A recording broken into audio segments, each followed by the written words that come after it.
Assalamualaikum warahmatullahi wabarakatuh, and good morning, everyone. Ladies and gentlemen, thank you to all of you for attending the fourth keynote speaker session. First, let me introduce myself. I am TS Dr. Nur Hakimin Muhammad Saleh from the Faculty of Maritime Studies, University of Malaysia, Terengganu, and I will be a chairperson for this session. Within this session, we will hear a keynote speech from Mr. Nilesh Timbadia, an invited speaker from the respective Malaysian seaport, port of Tanjung Pelepas. Before we proceed, let me brief you a little bit about the speaker. Mr. Nilesh Timbadia holds a master degree in Information Technology (IT) from University of Sunderland, United Kingdom, and bachelor's degree in Psychology and Communication from University of Wisconsin, United States. Mr. Nilesh Timbadia joined PTP as Head of Information Technology Division on 4th May 2020. In the last 15 months in PTP, his team has successfully rolled out a complete suite of enterprise resource planning ERP system that covers finance, supply chain, engineering, and human resource modules. There has been also a major upgrade to the terminal operating system, TOS, and implementation of additional system to look at productivity, process, operations, and analytics. The focus in coming years would be on various digital accelerators for PTP to continue to be Malaysia's most advanced container terminal. This will include in the areas of data analytics, mobility application, smart technology, and the Internet of Things. Prior to joining PTP, he has more 30 years of experience in IT, serving various industries ranging from energy sectors in Shell and Petronas, manufacturing and supply chain sectors in Texas Instrument, British American Tobacco, DHL, Minolta, and Sandon, as well as government sectors in Royal Customs, Sabah Land and Survey Department, and Malaysian airports. Mr. Nilesh Timbadia will present a topic entitled PTP's Digital Acceleration Through Smart Technology. Mr. Nilesh, the floor is yours. Thank you very much, Doctor. I'll just share my slides and let's hope optimize. Okay. Can you all hear me clearly and see my slides? If yes, I will just start. Thank you. Yes. All right. Thank you for the introduction. I'm honored to be part of the speakers of this conference representing Port of Tanjung Pelepas, which is one of the largest ports in the world. Selamat pagi dan terima kasih kerana menjemput saya pada hari ini untuk memberikan ucap tama mengenai Pelabuhan Tanjung Pelepas dan teknologi Bestari atau Smart Technology. PTP is a joint venture between MMC Corporation, Berhad, which owns 70% of PTP, and APM Terminals, which owns 30%. APM Terminals is a global leading ports group with a network in 74 countries. Our three core businesses are container services, marine services, and free zone. We are currently operating 14 berths totaling 5.04 kilometers with state-of-the-art facilities, equipment, and systems. Marine systems such as pilotage, towing, ship-to-ship services are provided for all vessels. Our free zone consists of 1,600 acres of land with 40 companies that employ more than 11,000 employees. Since inception, we have handled 130 million TEUs and 9.8 million last year, and we are on target to achieve close to 11 million TEUs this year. We have moved from 18th to the 15th largest port in the world ranking in 2021. Our growth rate is one of the largest in the world, and we are also ranked as one of the most efficient ports in the world. PTP was also given the trust to set up the Free Zone Authority, which manages the governance of the Free Zone. So that's PTP business overview. And I'll talk a little bit about the human capital management. In PTP, our business philosophy believes that port equipment investment and human resources are both essential. There is nothing without each other. And as we strive towards sustainability and a strong position in our port industry, PTP has more than 5,000 employees and contractors with a ratio of 80% non-management and roughly 20% management. A majority of the contract staff are based in MESB, which is a subsidiary of PTP, which contains most of our prime mover drivers, lashers, crane, and other port equipment operators. HCM team carries out recruiting, managing, developing, optimizing employees to increase their value in the company. HCM is involved in hiring the right talent, and we have vacancies open for experienced workforces and young talent management programs such as Port Operations Planning Apprentice Program or POPA and Young Engineer Apprentice Program YEAP. We also provide training and learning program for existing and new staff who are required to improve their individual functions or leadership skills. HCM has developed mutual partnership relationship with a few universities and polytechnics through a well-structured academia and industry collaboration program curriculum. In the next slide, where I'm sharing with you, we have signed a memorandum of agreement with University of Malaysia, Terengganu in October 2017 with a strong purpose to attract young talents and involve graduate employability roadmap as part of government initiatives.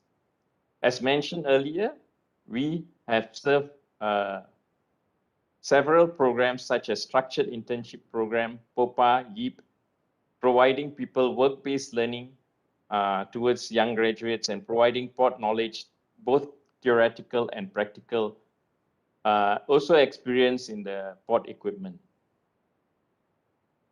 Now that I've covered a general overview of PTP, let me get into the technology aspects of what we have done and what we are doing and what we are planning in the coming years. In today's environment, we can see radical changes in the business space underlying port operations. Increasingly intense global competition continues to force changes in the way all players in the international logistics chain, including ports, conduct business in the future. Innovative systems and new technology continue to radically change requirements for port infrastructure and increase the degree of specialization, raising the financial stakes of port investments and the need for highly specialized workforce. Realignments and consolidations among port users and port service providers will continue, creating a fluid base of players with whom ports do business. Changes in distribution patterns in the structure of maritime geography will increasingly create a hierarchy of ports and historical related activities which would shift into inland side. These include environmental, safety, and security concerns that ports impose regulations.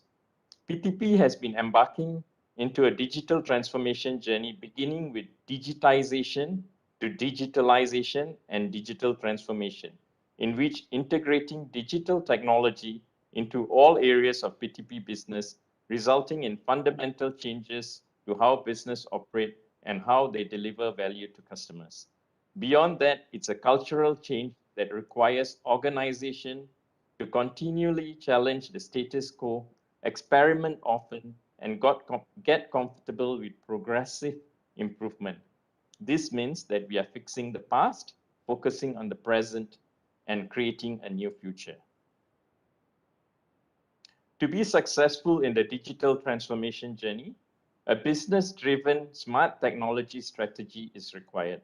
This incorporates the plan of action describing how a business must strategically reposition itself with innovation, changing operating business models, and leveraging on emerging technology and data. As part of product and service innovation, we are implementing new ideas to create value. PTP has undergone an incremental adaptation in which the innovation focus on improving what already exists. Just in the past few years, we have significantly upgraded our core terminal operating system as well as enterprise resource planning systems to ensure that new developments cater to the new innovations and analytics required to increase PTP's efficiency. This includes incremental changes such as cost reduction, quality, and productivity improvement. Some of these require investments to deliver gains and shifts that are required. PTP is embarking on an evolutionary innovation, mostly addressing existing and new issues using state-of-the-art approaches and techniques that are often targeted at new markets.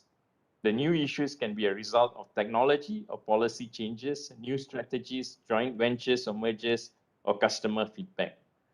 On the market trend and new digital growth sides, digital market trends are key changes in the strategic direction of digital market landscape, including the evolution of marketing techniques, consumer sentiments, and underlying technologies that impact the way PTP interacts with the target audience. PTP needs to be equipped with various digital technologies that help authorities in the daily port activities and enhance the level of operations and overall efficiency of the ports.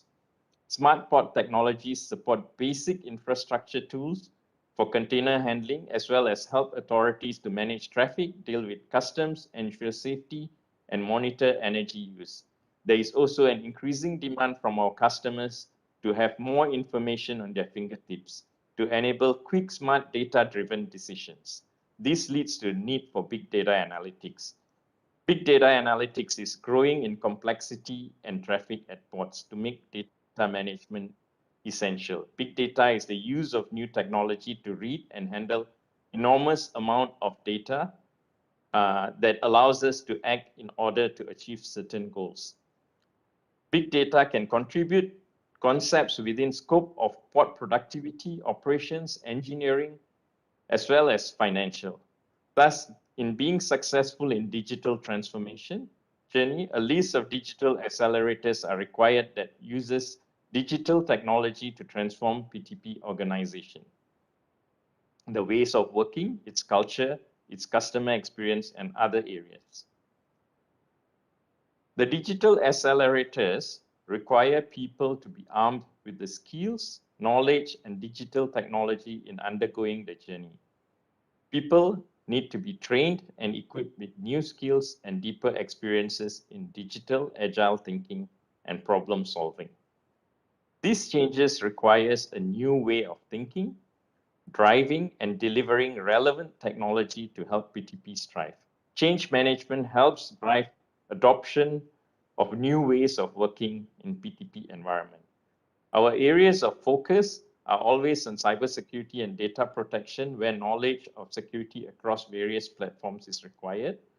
Technology and sustainability, through technology meeting PTP's need without the compromising of the future generations. Smart tech and IoT to ensure real-time delivery, effective management of production from start to finish, creating new ways of working, enhancing workforce productivity, and potential significant cost savings.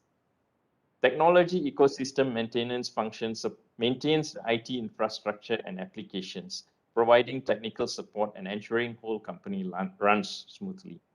PTP's intention is to develop a workforce of people as the most valuable and sought key asset because of the technical, digital, and human skills. It empowers and builds trust to deliver sustainable outcomes. In other words, focusing on terminal operations with the solutions via different technology. PTP's performance measurement focus on productivity relate to the physical quantities of items. PTP is focusing on 4 main areas: terminal operations, health, safety, security, and environment, information technology, business process, and infrastructure management. Technology in ports is always evolving, and the shipping industry is ideal for new evolution, technology, and disruption. We need to grow and become smart. Digital is happening with the demands of efficient ports. PTP's aim is to remain competitive in the fast-paced landscape. Equipment automation and digitization have become key focus areas to ensure that port is able to stay ahead. PTP is using technologies to optimize and transform the current services at port into interactive systems.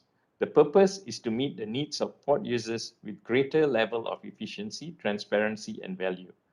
For instance, several terminal systems with real-time performance monitoring systems have been integrated at PTP, with the aim to improve efficiency, berth productivity, and reduce operating costs.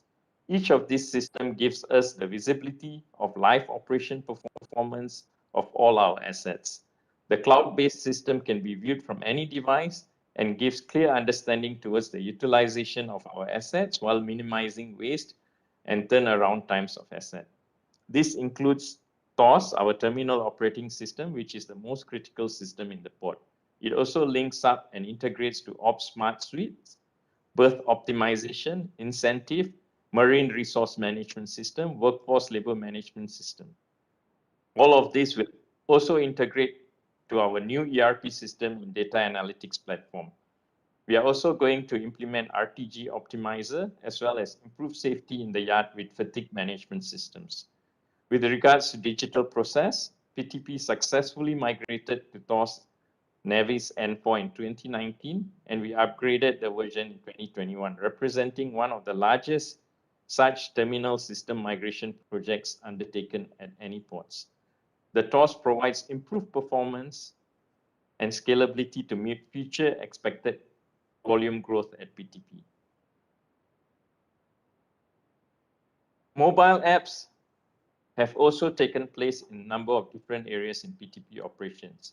PTP is making the best use of mobile applications and continue to evolve to become a well-connected port in terms of smart digital infrastructure and IoT framework. The IoT is where devices, objects, and equipment create a network with each other and exchange information. Mobile applications can be a central place where all the information is gathered and shown to the user. Mobile apps are becoming essential for connecting physical devices which are used to build a network and communicate large amounts of data with large amounts of people. Examples of mobile apps in PTP include incentive apps, Ops Smart apps, Terminal Performance Dashboard, ERP, as well as PTP Connect. On the health, safety, security, and environment side, we are running an operation where a lot of assets need to be protected between employees, money, goods, and well-being of PTP business rights on giving best experience to our customers. When PTP wants to protect its business and its asset, we utilize integrated security systems to help us cover all PTP bases. Integrated security systems are multi-layered systems that use different components and threads them into one. At PTP, we utilize a layered system consisting of intrusion detection, alarm notification, a 24/7 staff monitoring the CCTVs, commercial access control, fire and smoke detection, and video monitoring. As such, PTP business and PTP staff is protected day and night by these solutions. PTP's access control system also uses biometrics, which ensures that we are aware of staff movement and location that are accessing various areas of the terminal, as well as managing our visitors. CCTVs have been installed in various critical areas of the terminal, office buildings, and free zone to allow smart surveillance monitoring. We also have started to use drones for surveillance and intruder response, especially since some of the surrounding perimeter areas are difficult to access. Big data has become an essential requirement for PTP looking to harness into our business potential. Many companies today, large and small businesses, enjoy greater profitability and competitive edge through the capture of data analysis using vast volumes of structured and unstructured data. PTP realizes the need of modern data architecture for going into the next level. This need has led into the emergence of data lake and analytics. Data lakes can ingest large volumes, variety, and velocity of data and stage and catalog them centrally. Data is then made available for various analytic applications at any scale in a cost-effective manner. The cloud data lake, a centralized repository that stores large amounts of structured and unstructured data, helps to do this. The primary purpose of data lake is to make organizational data from different sources accessible to various end users, like senior management, business analysts, data engineers, data scientists, as well as our workforce. With the necessary data readily available, all can take viable decisions at their level, and this is called data democratization. Moving on. As I mentioned, cybersecurity earlier, cybersecurity, as we move towards the new systems and all that, cybersecurity remains critical. Cybersecurity is only effective if we have robust cybersecurity systems and practices that are put in place. However, as cyber risks and phishing becomes more prevalent and intelligent, the realization that people are the weakest link is important. As the comic shows, we can have all the processes and technology in place, but all it requires is one human error and millions can be lost. So as I said, people are the most critical when it comes to cybersecurity. There are two aspects of people element on the trinity that PTP needs to consider. First, everyone in the business needs to be aware of their role in preventing and reducing cyber attacks, whether it's handling sensitive data, understanding how to spot phishing emails, becomes very critical. An effective security awareness program helps reduce the risk of cyber threat. Second part of the people is where we have specialized technical cybersecurity staff.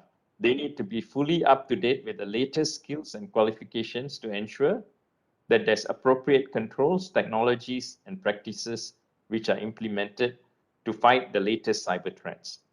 In terms of processes, it is key to implement cybersecurity strategy. Processes are crucial in defining how the organization activities, roles, and documentations are used to mitigate risk to the organization's information.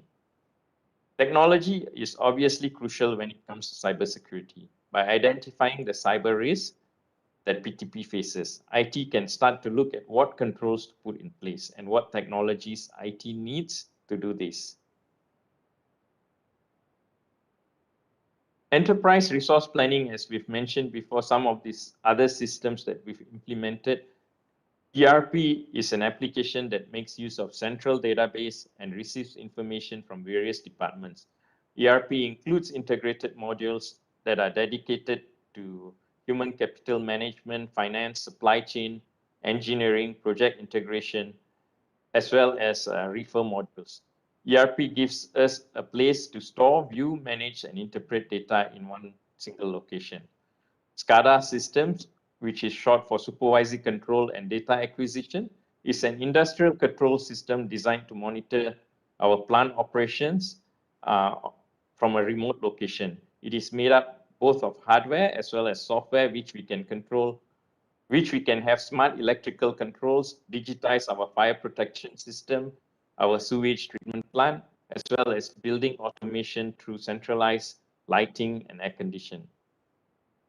Asset digitization focuses on PTP's fleet of operations, which is the key cranes, RTG, prime movers, EH, and that might be tasked for responsibilities that include vehicle maintenance, overseeing fuel consumption, fuel costs, driver management, asset utilization, route planning, and implementation of any programs that increase company productivity and instances.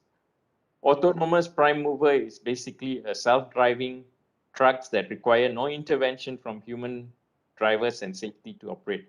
We are going to do a POC on autonomous prime mover next year, and we want to see how these autonomous prime movers will help to improve safety and reliability of our trucks as well as fuel efficiency. In the next slide, I'm going to show you a video on our asset digitization. So just, it's a 3-minute video, so just enjoy the video and see what we have done for the asset digitalization part.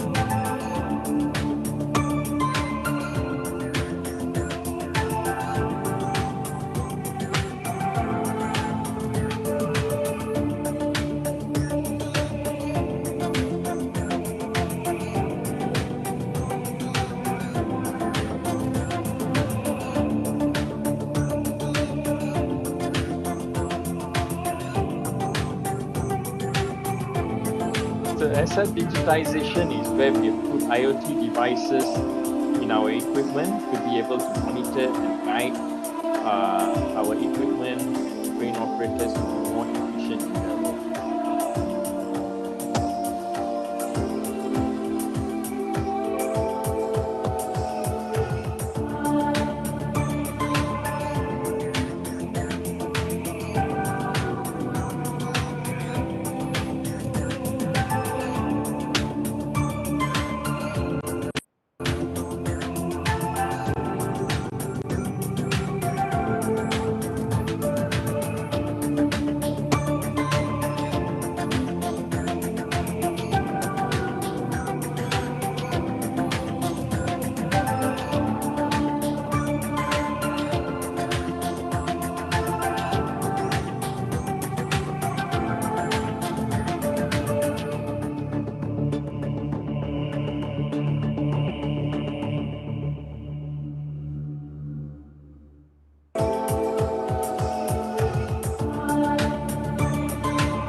I think that's it for our asset digitalization video.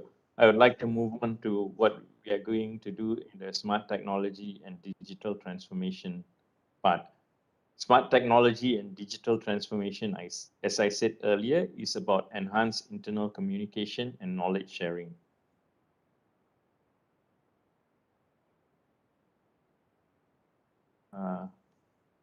The goal is to ensure employee understanding and maximizing the digital process.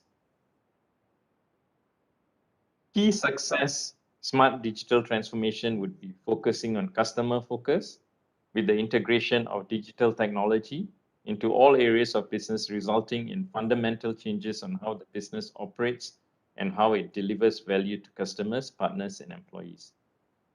IT capability and core technologies is about renewing the existing systems with new cloud computing capabilities, migration of existing enterprise workloads to the cloud, adoption of platform-led modular architecture built on open source software, as well as artificial intelligence, augmented reality, blockchain, Internet of Things, robotics, and virtual reality.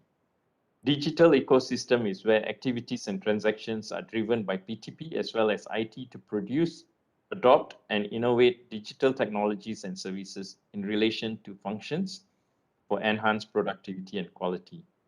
IT delivering business value is changing the IT's normal way of doing things to have a more digital mindset and supporting the business. This is done through characterization and ability to to understand the technology and democratize teams and processes. We are also considering augmented reality for development and upskilling. One of the things that we need to look at is how we use augmented reality for training, especially for our equipment operators like key cranes, RTGs, and prime movers. This will enable us to conduct training with safety in mind, where we reduce physical equipment exposure, thus creating a safe training option. It would also be less disruptive to the operations, because PTP is a busy port, and with more than 500 prime movers, more than 100 RTGs, and more than 45 key cranes, and nearly 1,000 people working on every shift, using augmented reality would allow us to not use the actual equipment and allow the actual equipment to be available for operations. Using AR would also allow training to be more extensive, where various scenarios and exceptions can be tested to help improve people's efficiency and reduce errors in real-life situations. Moving forward with technology and sustainability, it's important to also incorporate smart technologies to address relevant sustainable development goals. In PTP, we are already implementing IoT for asset digitalization, as shown in the video, which we can optimize our equipment, and this would help reduce energy consumption. We are also improving on our SCADA implementation, where we can control the buildings and lighting and energy usage, again allowing for lower consumption. We have also started to focus and have quite a number of electrical rubber-tired gantry cranes, and we'll be looking at a proof of concept for electrical and hydrogen-based energy for prime movers. We may even explore using technology like IoT and analytics to reduce our carbon footprint in the future. This is my last slide, and I just wanted to enhance on the value of internship program that was conducted last year. In last year, UMT, I had 3 UMT interns, and to be honest, all 3 were very good. 2 of them have been hired in PTP, and 1 has been hired by one of our security partners. During their time in PTP, they received real-world working exposure, developed and grew new competencies and skill sets, and established deeper working relationships. They contributed to various projects during their 6 months here, and also learned how to manage time while working from home partially due to the COVID pandemic. Among the projects that they were involved in included AD integration with ERP to ensure a clear reporting structure of each staff in division, asset management, where we created an asset management system for IT assets, ticket reporting to make IT tasks easier when it comes to number of tickets received, resolved, unresolved tickets. I personally, as the CIO of PTP, take great interest in the interns that we receive and ensure with my department heads that their experience in PTP will be equivalent to a real working experience. This year, I even agreed to be a corporate academic advisor to UMT, and I'm looking forward to receiving more interns from UMT and other universities. Unfortunately, we did not get any IT interns from UMT this year. Nevertheless, I sincerely hope to continue this strong foundation and agreements, and hope to see more students consider PTP as a place for their internship as well as potentially their future employment. Thank you, and this is the end of my speech. Wishing all of you great success.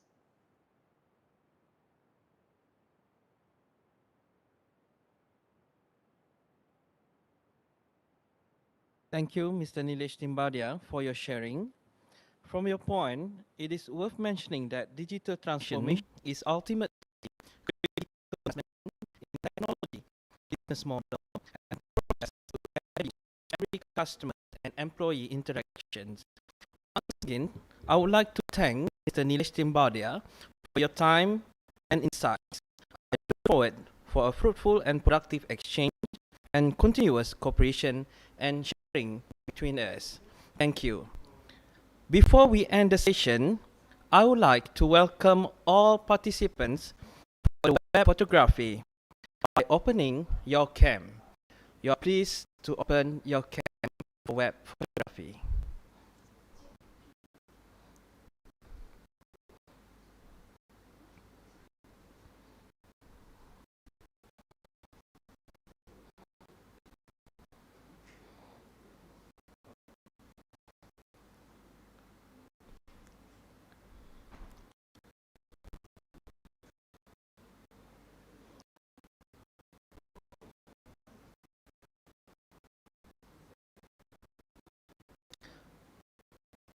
We will wait for a while until open the cam before we take a shoot.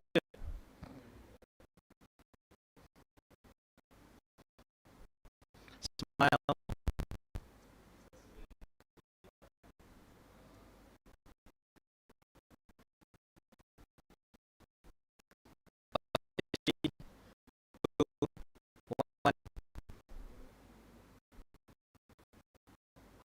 Alright. Thank you very much to everyone for participating in the sessions. Thank you. Thank you very much.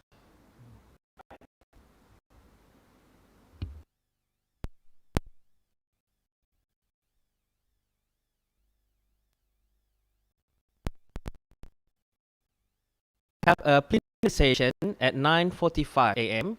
which is about 10 minutes from now. So if you're interested and please stay for a while before we go to the next plenary sessions. Thank you very much.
Assalamualaikum warahmatullahi wabarakatuh and good morning everyone.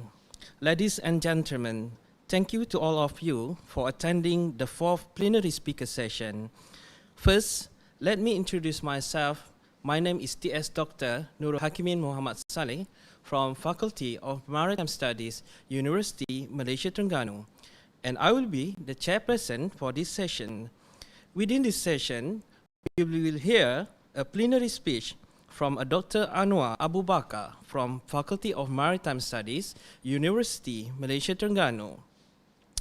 Before we proceed, let me brief you a little bit about the speaker. Dr. Anuar Abu Bakar is a chartered engineer in the Engineering Council and a chartered marine engineer of Ai-Mast in the United Kingdom. His research interests are mainly on the marine structures, which encompasses ship structural design, structural impact, and the ultimate strength of steel, aluminium, and composite structures. His PhD research involved conducting a finite elements analysis of a ship's structural responses during collision and groundings, as well as a simplified method to predict collision forces from various angles. Currently, Dr. Anuar is investigating the structural responses and ultimate strengths of structures made of steel, aluminium, and composite materials. The research will be further extended to probe the effects of blast loading and impact mechanism on actual structural sizes.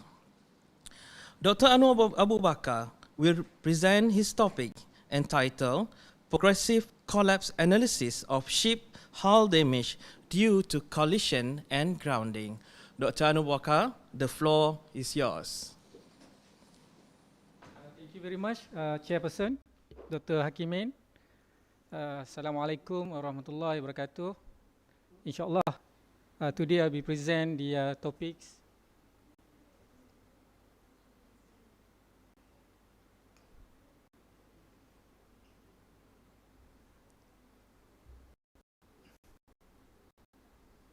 progressive collapse analysis of ship hull damage due to collision and grounding. Can you play the video? Okay, I just show the introduction of the video of my presentation before I start my presentation.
Okay, the video is part of my introduction. Then we talk about mostly about the ship collision and grounding. And then the topic of my presentation today entitled Progressive Collapse Analysis of Ship Hull Damage Due to Collision and Grounding. Okay, the content of my presentation is One is about the introduction and overview. The second is about material characteristic and finite element procedure, which is include material properties and material failures. The third one is about the experimental, which is consists of penetration of stiffened panel, grounding damage, then lateral crushing of buffer bar. Then in the experimental also, I will show the simulation analysis to validate the result of the experimental. The fourth, simulation grounding damage of ship, which is consists of vertical grounding, and then horizontal grounding. And then the fifth one is simulation collision damage of ship, consists of rigid wall collision, ship-to-ship collision. And then after that, simplified approach, and with the session of the conclusion. Okay, as you know, that the statistic of the ship accident in the picture, as you can see that throughout 2011 and 2020, we have about 876 total losses. Then for 2020, we have about 49 losses of ship. This is the statistic from 2011 and 2020.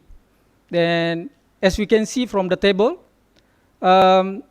collision still, occur, even though we have a good technology in terms of navigation, in terms of design, then in terms of material and so on. But the accidents still occur due of few event. One of the thing is as we can see that the failure of the machinery.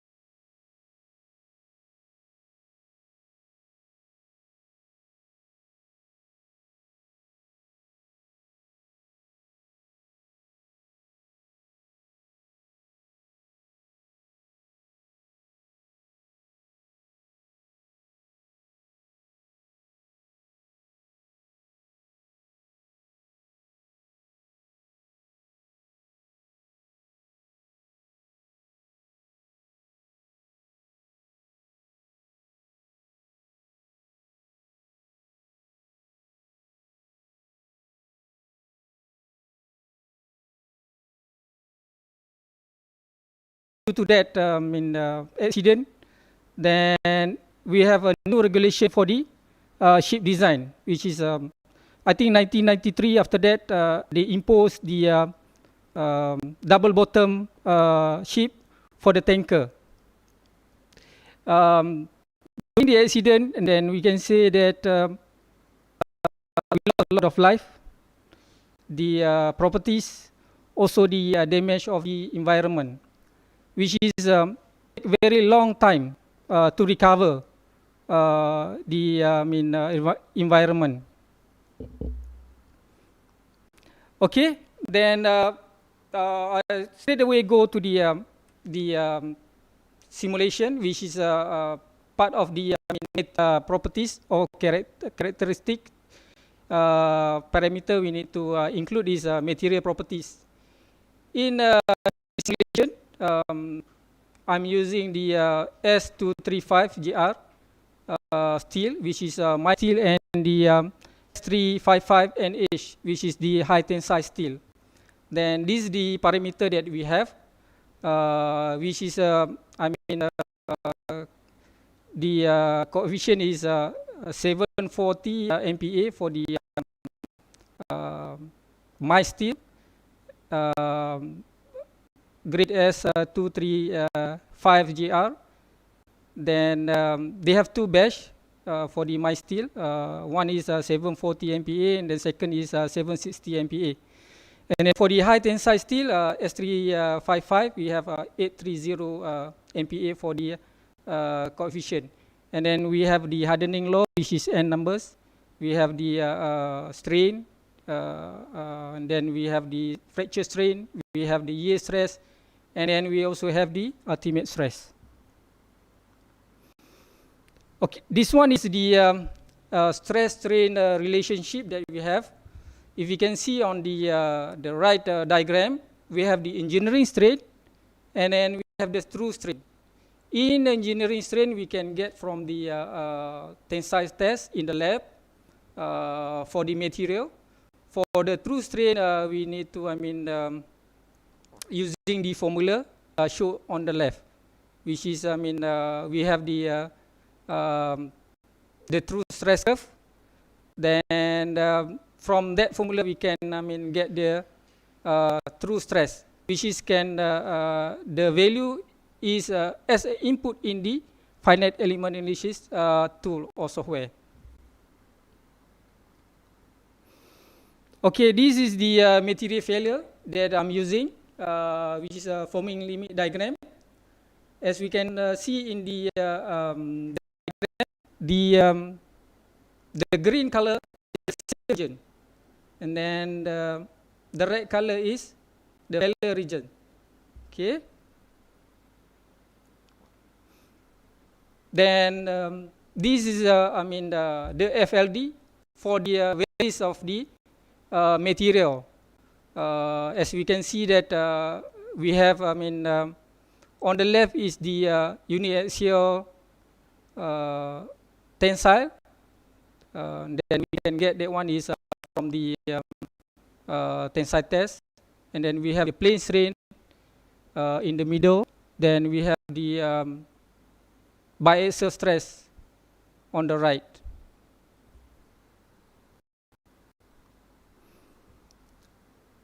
Okay,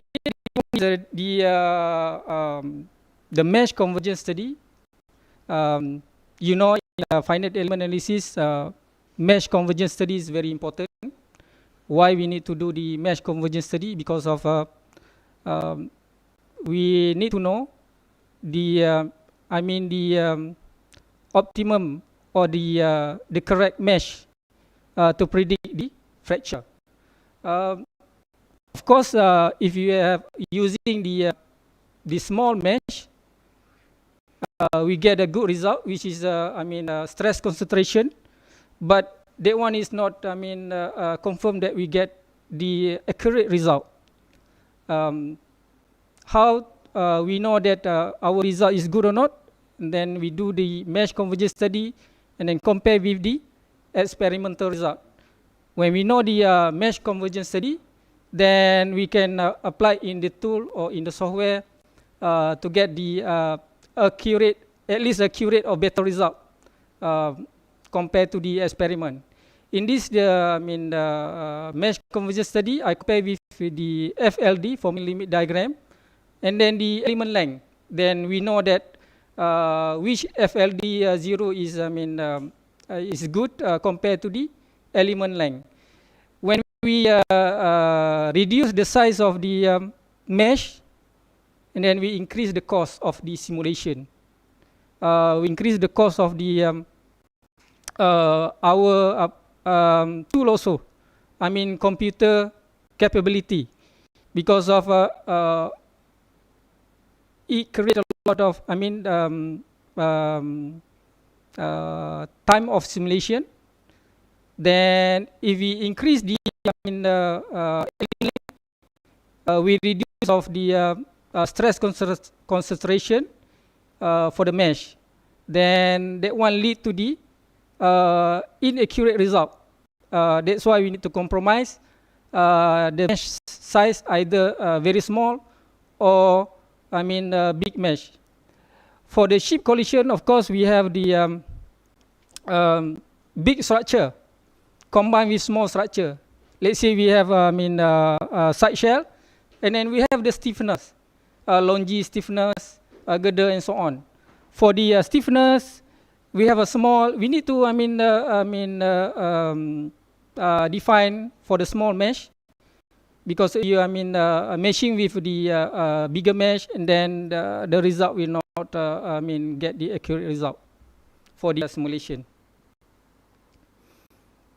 This one is for the failure range, which is I compare from the Ehler 2009. Also, relate to the element length to predict the the failure or the rupture of the structure of the steel.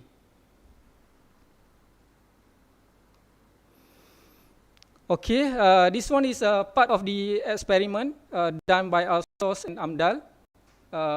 They have, three model. One is, the A one is no stiffness. The second one we have only one stiffness. The third one C is we have two stiffness. Then we can see the simulation.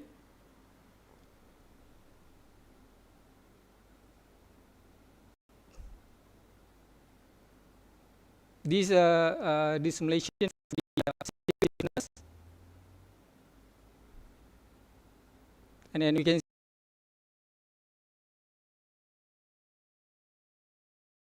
double stiffness.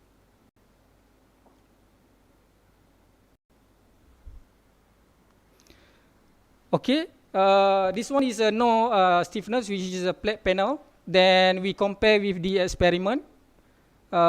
Experiment is in the red color. Then the current simulation in the black color. Then also the result is compared to the few other methods, which is RTCL and then WH.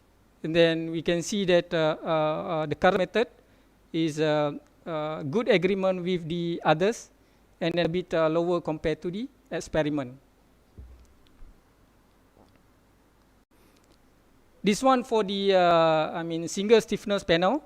Then also we can see that the current method, which is using forming limit diagram, we get the good agreement compared to the experiment. Then also compared to other methods in the simulation. Okay, this one is for the two stiffness.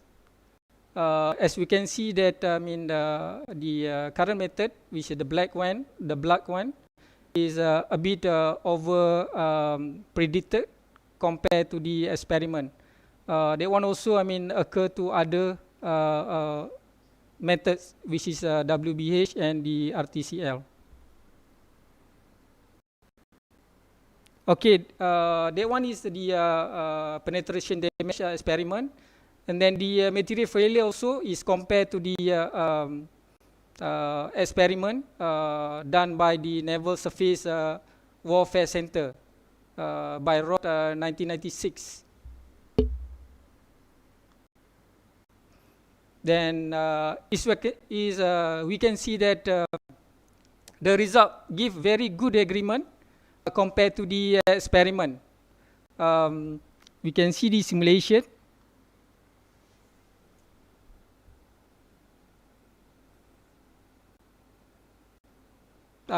We can see this the simulation compared to the experiment, same configuration.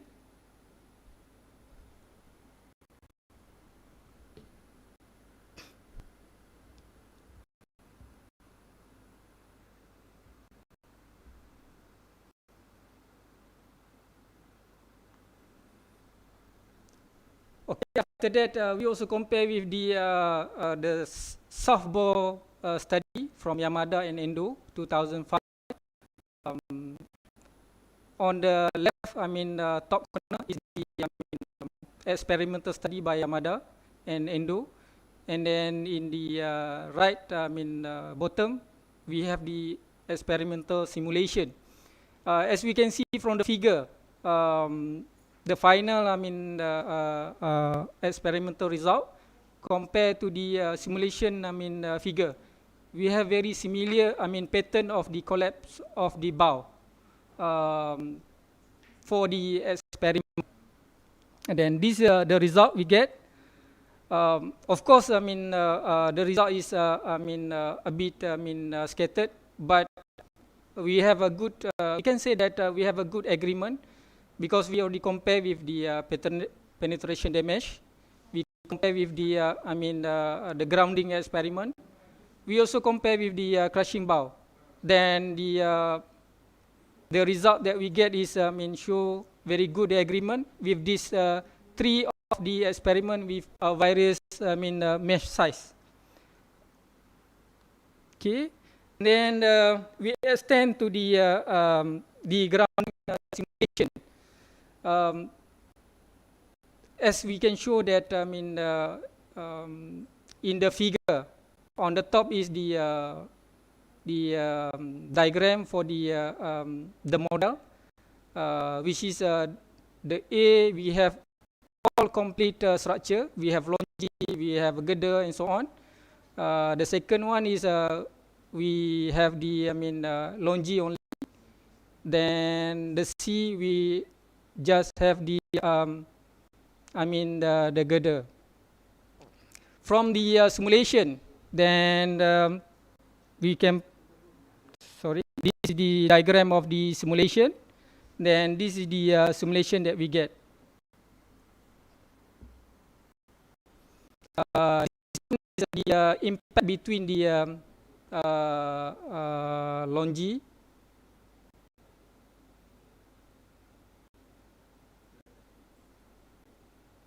Then this one is impact between the main flow.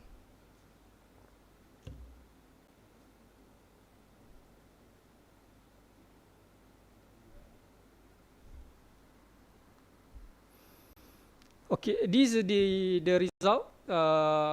Impact on main flow, then impact on between main flow. As we can see that, the result, which is the energy impact on the main flow. Then we know that when the impact on the main girder, we have the high force that occur on the when hit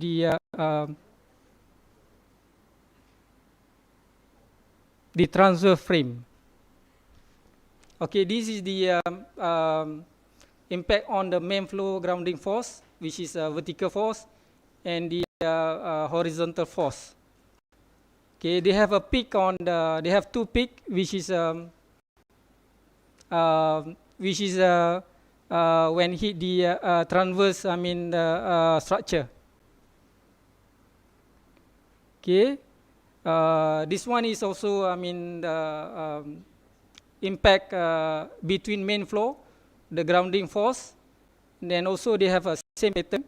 We have a two peak, which is when the indenter is close contact with the transverse frame. Okay, this one is the analysis of the ship collision model. We have a length of about, for the bulk carrier, 17496 meter, and then a breadth of 26 meter, and then depth about 15.5 meters. Maximum draft is 11.148 meters. The gross tonnage is about 2062 metric tons. Net tonnage about 11438 metric tons. Ship displacement is about 34365 metric tons. Okay, this is the structure of the midship. Then on the left, then on the right is the model. As you can see that we have the bow, the ship bow, also the midship compartment consists of two midship compartments. The red color is the boundary condition, which is we said that one is fixed, and that's mean not moving in any direction. Okay, this is the metric analysis that we do for the rigid valve. Then this is the result. As you can see that the energy of the, the ship at initial speed of 10 meter per second is same, because of we know kinetic energy is equal 0.5 mv square. Then as we can see that when we increase the angle of collision, then we get higher force when reach to the 90-degree angle collision, which is a lateral collision. This is for different speed, then different displacement. This one is the different collision angle. Okay. This the we can see that the simulation diagram for different collision angle. Okay, I think I skip this one, the simulation.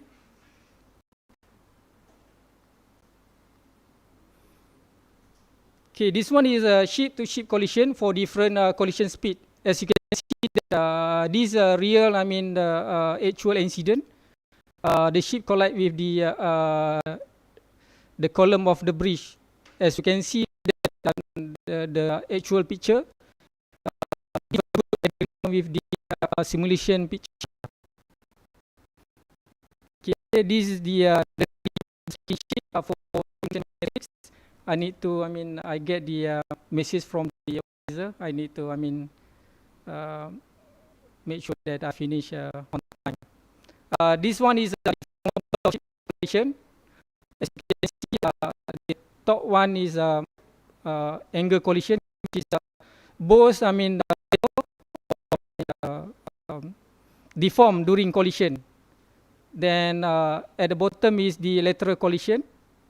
Also, as you can see that the mesh of the ship for the ship. This is the simulation. I skip this one.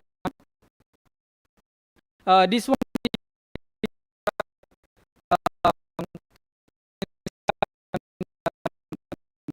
is that I do. It's, from we get the model. And this one, the model for the rigid bow, and this one is for the model for the deformable bow and deformable structure. And then from the simulation, then we come up with this formula. Then we can predict the the force, collision force, which is this one. On the left it is simulation that we validate all the parameter, the material failure, and then we do the simulation, we validate with the experiment, and then we get the result. On the left, using the simplified method, and then when we compare the result, we get very good agreement with method, which is Eurocode, YSIN, and ESTO. Okay, for the conclusion, as we can see that material failure that we are using the FLD, forming limit diagram, give a good correlation, and then also the mesh convergence study that capable to predict a rupture for larger mesh size and reduce cost of simulation. And then for the ship grounding analysis, consists of vertical horizontal grounding, where the result obtained for the ship grounding analysis produce very good agreement when compared with the result of grounding mesh and calculation by Simonson 1997. The largest scale of grounding simulation produced good correlation with Samelidis and then Zelikis et al. Then for the ship collision analysis, the FEA consists of deformable of ship bow collide with the rigid wall, deformable bow collide with deformable double skin of side shear using displacement control, and the deformable bow collide with the deformable double skin of side shear using energy dissipation approach. The FEA result produce comparable with available empirical formula and show good agreement. Both rupture force and energy for displacement control and energy dissipation of ship collision show bigger of angle collision produce high value compared to lateral collision. For the simplified approach, the simplified formula is modified from Eurocode formulation on ship collide with to the rigid wall, rigid body ship collide to deformable strut ship, then both striking and strut ship are deformed. The simplified method give a good agreement with empirical formula. The technique capable to predict result of ship collision force, reduce cost of experimental and simulation time. Thank you from me.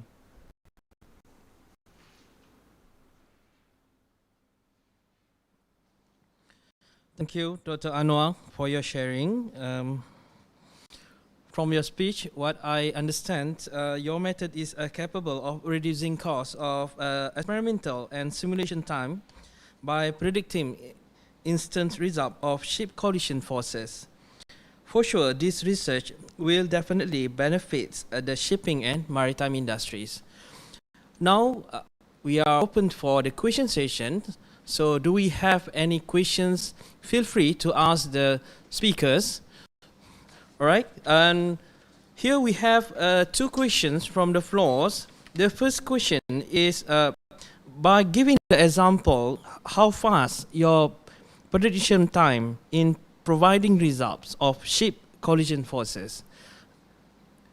The second question is, how this advantage is competitive compared to existing experiment and simulation tools? Okay, thank you, Dr. Hakimin. For the first question, if you are using the experimental, of course, we need to have a very high cost, time, and so on. Then also for the to get the result. For the simulation, for one simulation, it depends on the as I mentioned, depend on mesh, depend on the size of the mesh, and then it can go. For that simulation, it takes about 27 days to finish.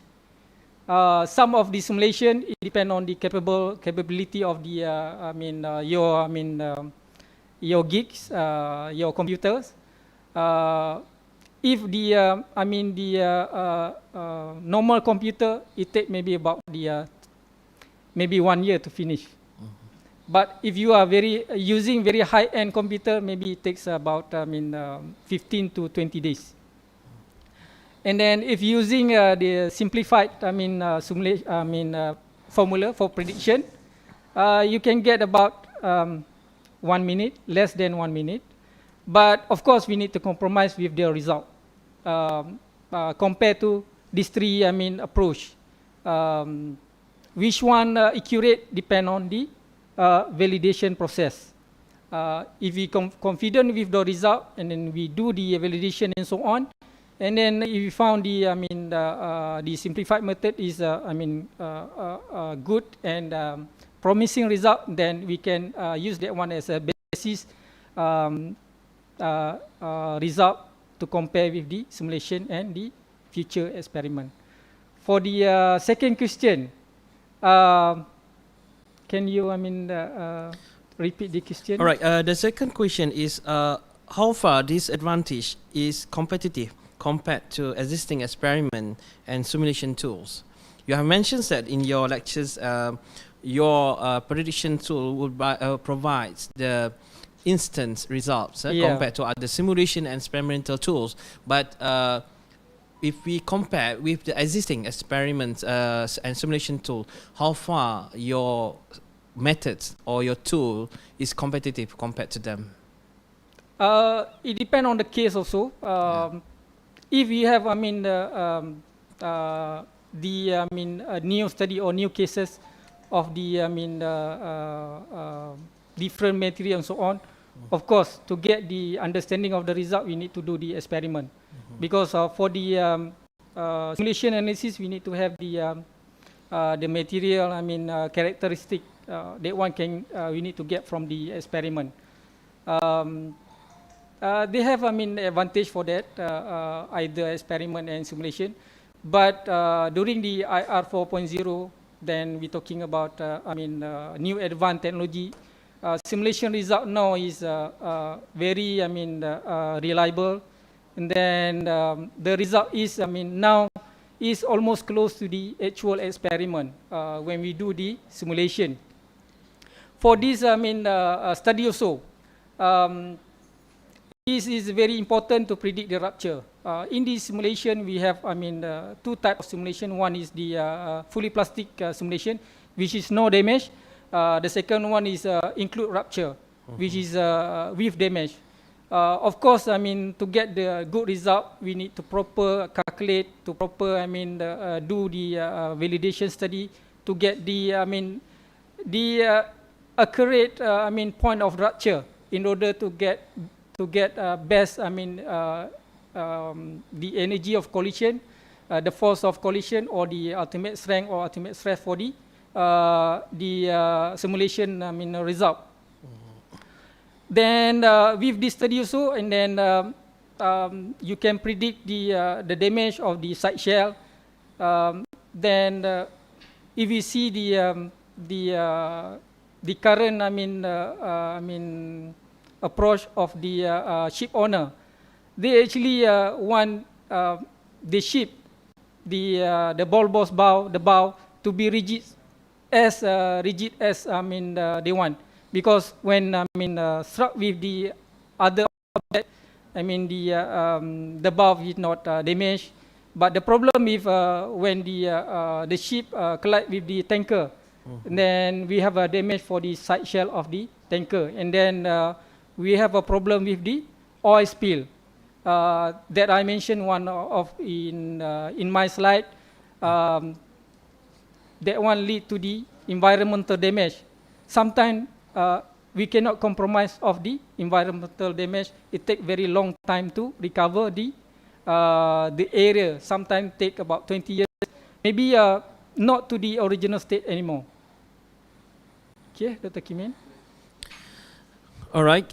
Thank you very much for your answers. Do we have any questions from the floor?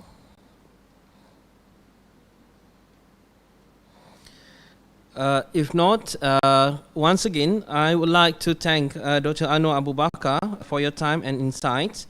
We look forward for a fruitful and productive exchange and continuous cooperation and sharing between us. Thank you very much, Dr. Anuar. Thank you, Dr. Kimin. Before we end these sessions, I would like to welcome all the participants for the web photography. So please open your cam for photos, and we will count in 10.